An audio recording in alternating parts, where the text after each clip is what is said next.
From the headquarters of Telesur English in Quito, Ecuador, I'm Carla Gonzalez, and this is From the South.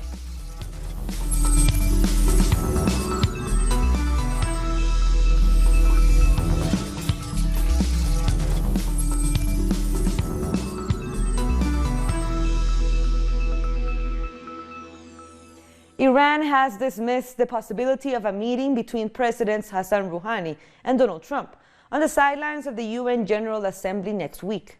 Trump reimposed sanctions against Iran after withdrawing last year from Tehran's 2015 nuclear accords with world powers. Iran also criticized France, Britain and Germany, which are part of the deal.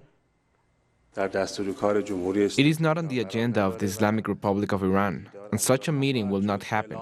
We have declared before that if the U.S. abandons its economic terrorism, if they reduce their pressure on the nation of Iran, and if they return to the nuclear deal, there will be the possibility for them to take their place at a summit where the JCPOA country parties attend, if they are a party to the deal too. The fourth step is being planned, and if EU does not respect their promises and the various commitments they have made, that fourth step will be carried out. Oil prices have risen sharply after an attack on two of Saudi Arabia's main oil facilities took out more than 5% of the world's oil supply. Huge flames were seen over the Abqaiq oil refinery early on Saturday. Yemen's Houthis say they carried out the drone attacks on Abqaiq and the huge Kurais oil field, both in the east of Saudi Arabia. Aerial photos showed smoke still billowing on Sunday.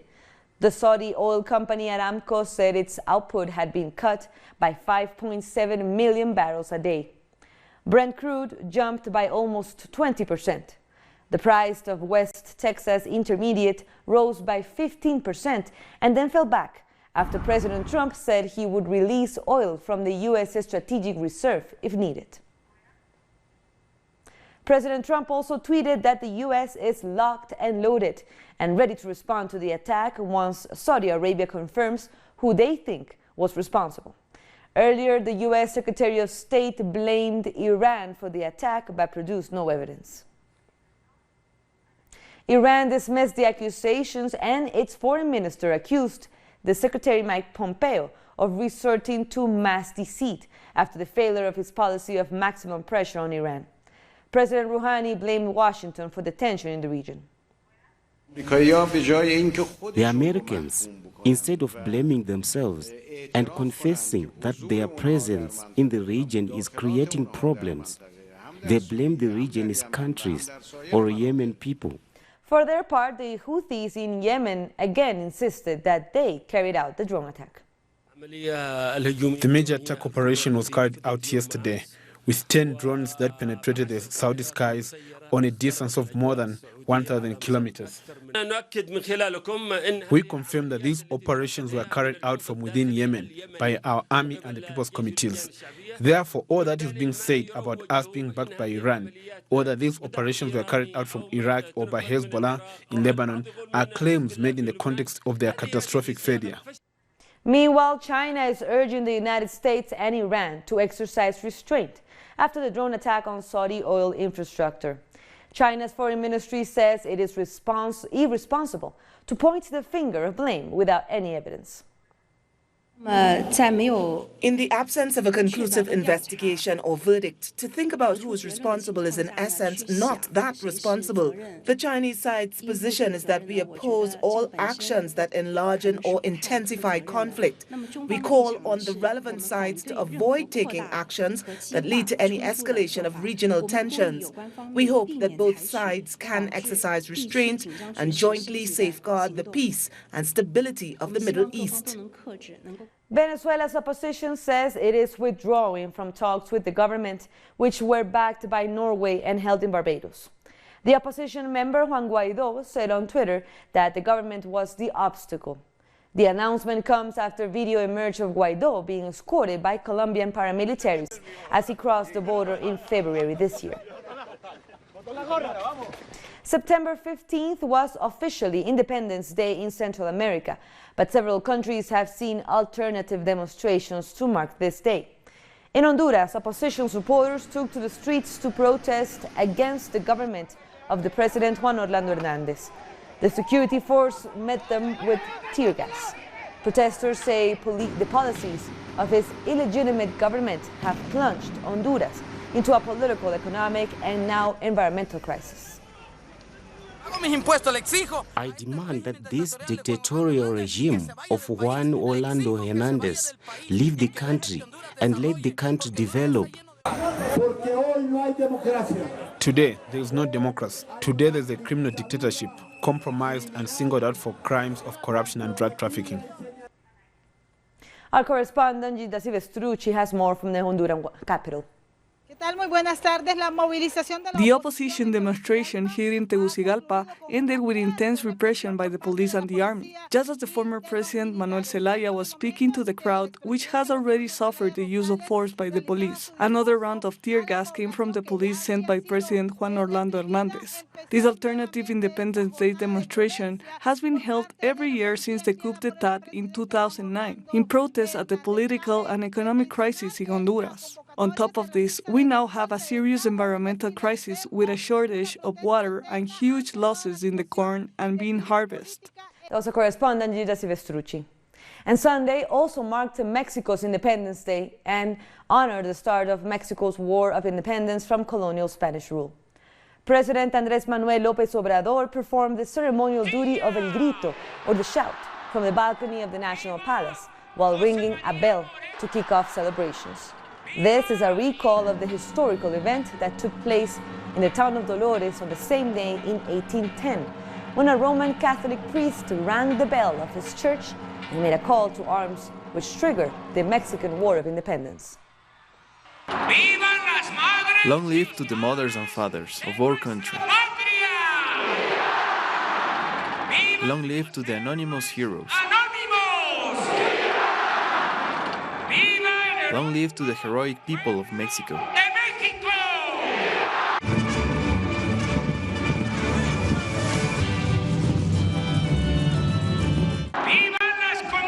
Long live indigenous communities. Long live freedom. Long live justice. Long live democracy. Protesters in Guatemala also took part in an alternative independence march. In the community of Primavera del Ixcan, hundreds marched to condemn the social injustice Guatemalans have suffered since the declaration of independence in 1821. They rejected the date because they say Guatemala is still subjected to the interests of the United States. They also insisted that the struggle against corruption and impunity must continue. We can't lie to our children and tell them, this is September 15, this is freedom. How can we say that when there is still exploitation and discrimination? There are people that suffer, so as teachers, we can say we live in a free country or that we are free and have a decent life. We can say that while many children live in poverty and many children have died due to the malnutrition here in Guatemala. Guatemala became independent from one country, but is still dependent on other powerful countries like the United States. That's why, as Primavera del Ixcan, we don't celebrate independence. We can't say that Guatemala is free. That's why on these days we always remind people that the fight is against corruption, against impunity. Coming up, a vote counting is underway in Tunisia to know who will be the country's new president. Don't go away.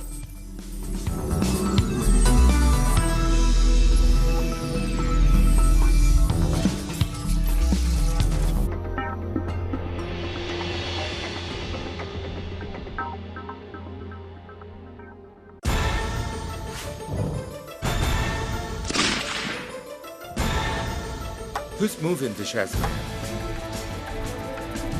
What interests motivate the actors behind each event? Se despliega el tablero. Uncritical Moves investigates every event from Monday to Friday. Only on Telesur.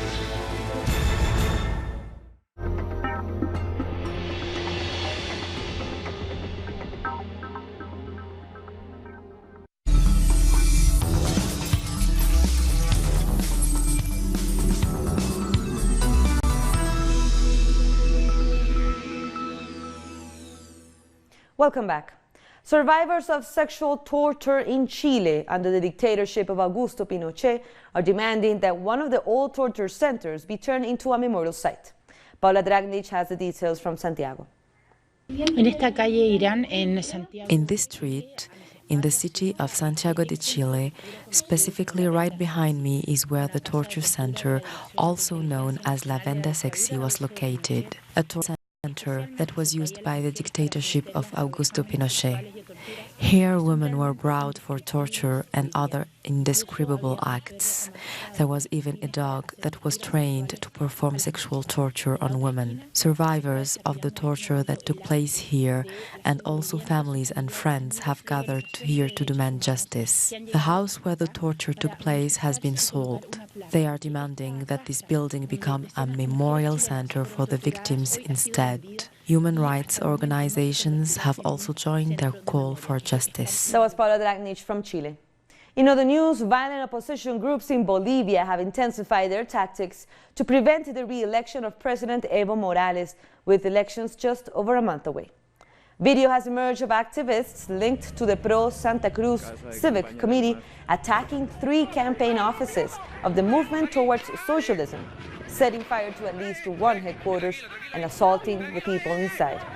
The attacks have mostly taken place in the department of Santa Cruz, recognized to be the most affluent in Bolivia.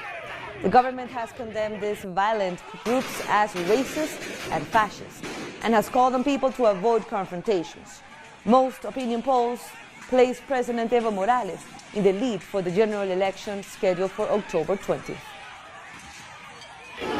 Bolivia's National Electoral Court has announced that all preparations for October's elections are advancing according to schedule, and also disclosed the total number of citizens eligible to vote.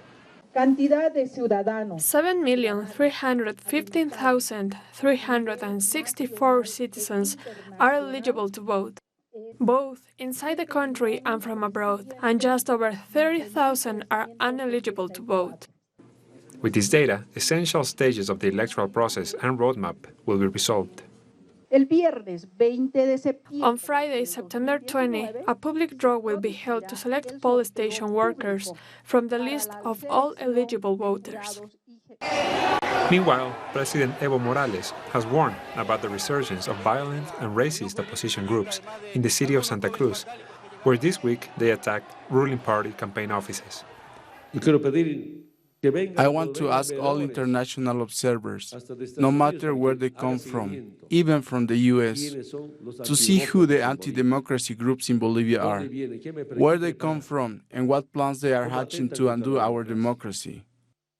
Brothers and sisters, everyone who supports this democratic and cultural revolution, we cannot fall in the game of the right wing. They are simply trying to provoke us. On October 20th, Bolivia will go to the polls to vote for president, vice president, senators and members of Congress. 9 political parties will participate, out of which 8 are opposition parties, since they failed at presenting one single candidate, like they had initially promised, to face off against incumbent President Evo Morales. Now let's turn to Tunisia. Less than half of the voters turned out for the presidential polls that were held on Sunday. The head of the country's electoral commission said that only 45% of registered voters participated in the election.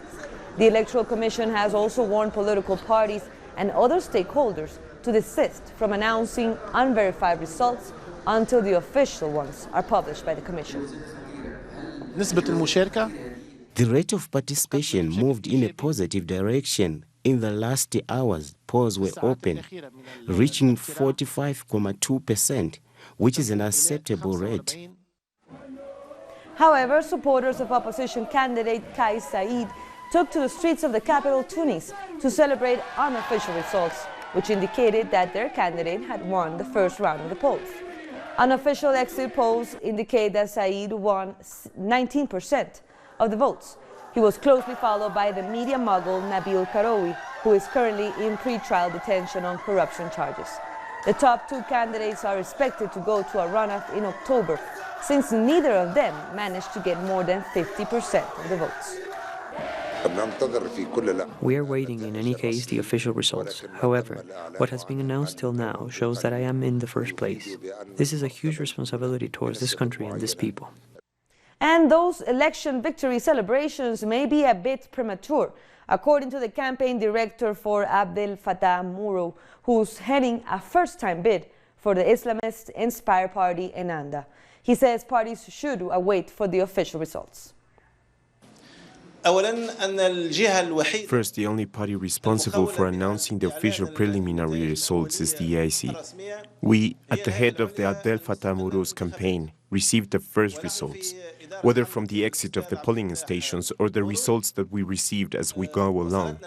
And we did not want to anticipate the events, although, and without going into detail, they are different from what you saw in some TV channels and which came from some opinion polling institutions. A boat accident on the Congo River in the Democratic Republic of Congo has left at least 11 people dead and dozens missing. According to local media reports, the boat was traveling from the northern city of Maidombe to the capital, Kinshasa, when the accident happened. 60 people have been rescued so far out of the more than 100 who were on board. Boat accidents are common in the DRC, where water is the main mode of transport due to a poor road network. I was informed this morning of the sinking, not far from Maluku, of a whaling ship that had about 102 people, of whom 60 survived. There are 30 missing. There are other survivors who are near Brazzaville. And then there are dead people spotted near Brazza too. Doctors in Zimbabwe have once again stopped working in protest at the alleged disappearance of their leader after he called for a pay strike. The doctors said their colleague, Peter Magombeyi, who is president of the Zimbabwe Hospital Doctors Association, went missing on Saturday after receiving threats on his phone. He's reported to have called for a doctor's strike to demand a pay rise. The Zimbabwean police said it was investigating the matter and warned the doctors about making kidnap allegations that damage the country's image.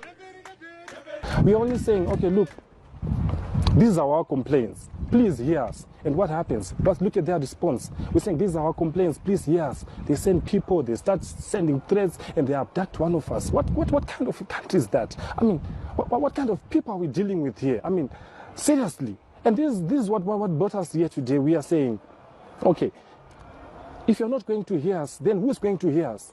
The only thing they know is violence. You abduct a person, you send threat messages. Look, we just want to talk. Let's go on the negotiating table. Ethiopia's Prime Minister Abiy Ahmed has appealed for patience from regions of the country that are demanding for semi-autonomy. He said partitioning of the country into more states will not automatically address the social and economic challenges people are going through. He said this at a meeting with leaders of the Kaficho ethnic group, who in 2018 resolved to form their own semi-autonomous state due to what they called the failure by the federal government to develop the region. You think that statehood will solve your problems. It's a shortcut. There are many interrelated and systemic issues that need to be considered.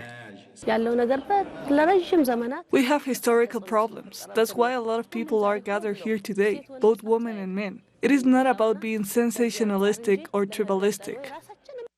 After gaining Category 1 strength late Sunday, Hurricane Humberto is now expected to drop another 2 inches of rain on the already devastated parts of the Bahamas after Hurricane Dorian. As of early Monday, Humberto was crawling at only 7 kilometers per hour toward Bermuda, with the British Overseas Territory now on high alert. According to the Miami-based National Hurricane Center, Humberto will bring life-threatening waves and tides to parts of North Carolina and central Florida over the next few days. It is packing sustained winds of 140 kilometers per hour. And in addition to Humberto, there are a few other tropical disturbances that meteorologists are closely watching over the central Atlantic for possible impact later in the week. As of early Monday morning, the 3 disturbances were located between 1,500 miles east of the Lesser Antilles. Dry air was surrounding most of these features, which were drifting towards an area of increased wind shear.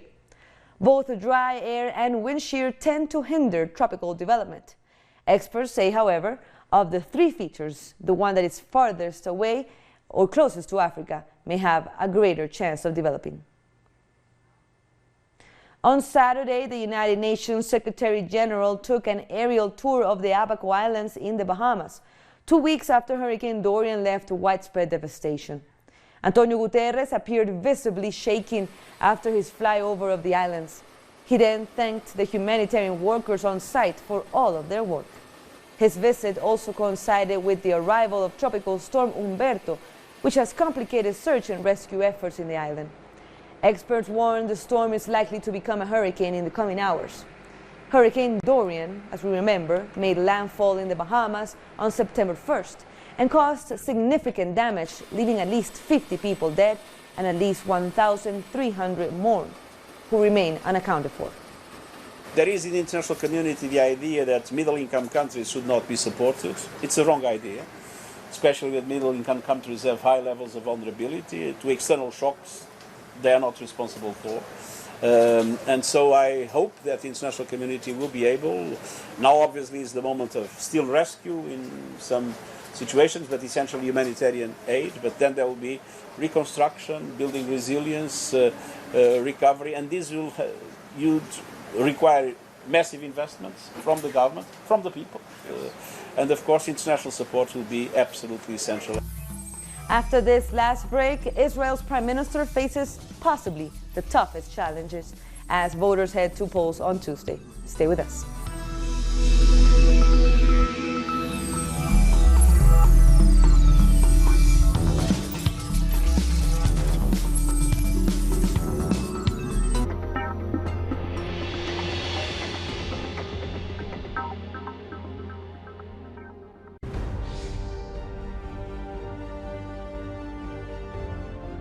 Acompañamos a los pueblos que resisten en cada una de sus luchas.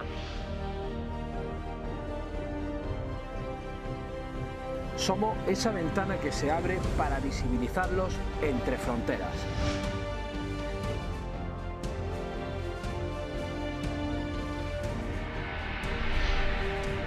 Thursdays, only on Telesur.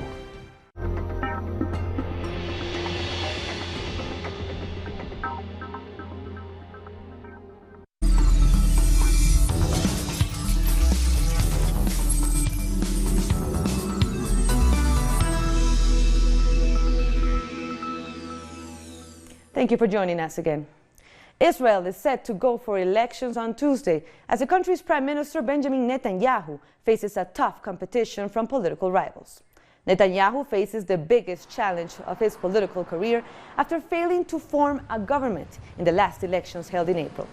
Netanyahu goes to the polls again with corruption charges under his belt. He can expect a stiff competition from the Blue and White Party, which has the backing of the Israeli Arab community, as Netanyahu has repeatedly called them disloyal citizens. Violent protests reignited this weekend in Hong Kong.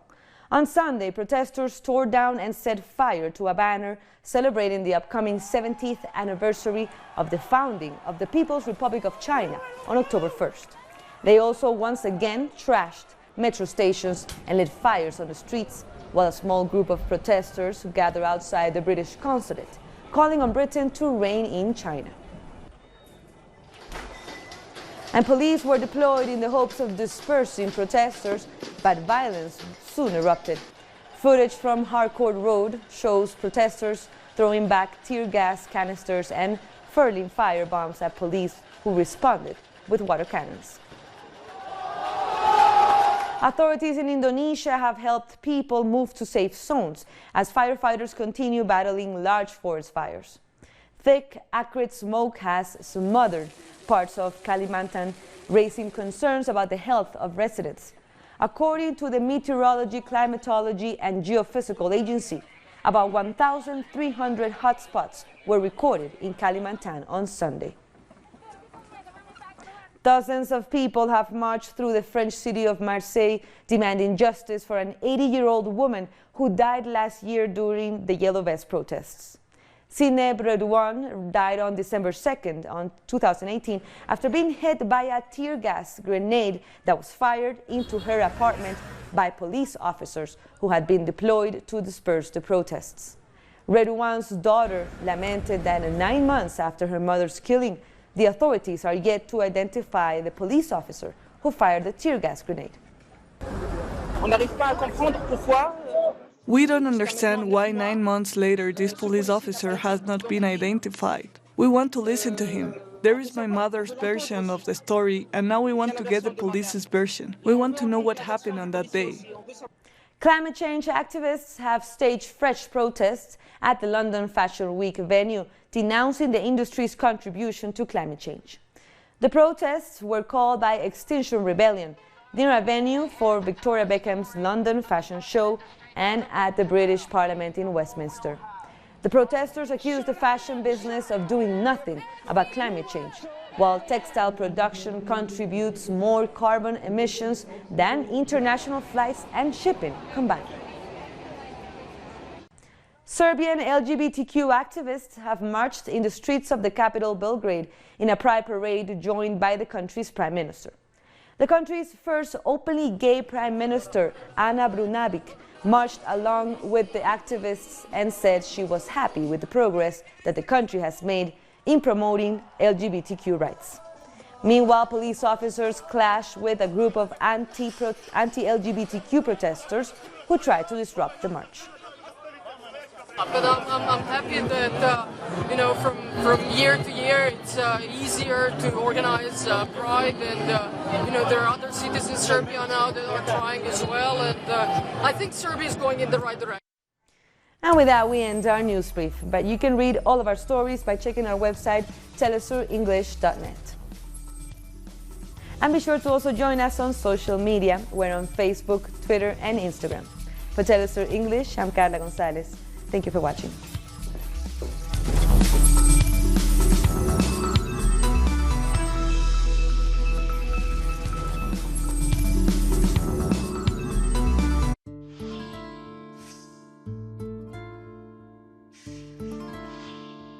My voice is a never-ending chain.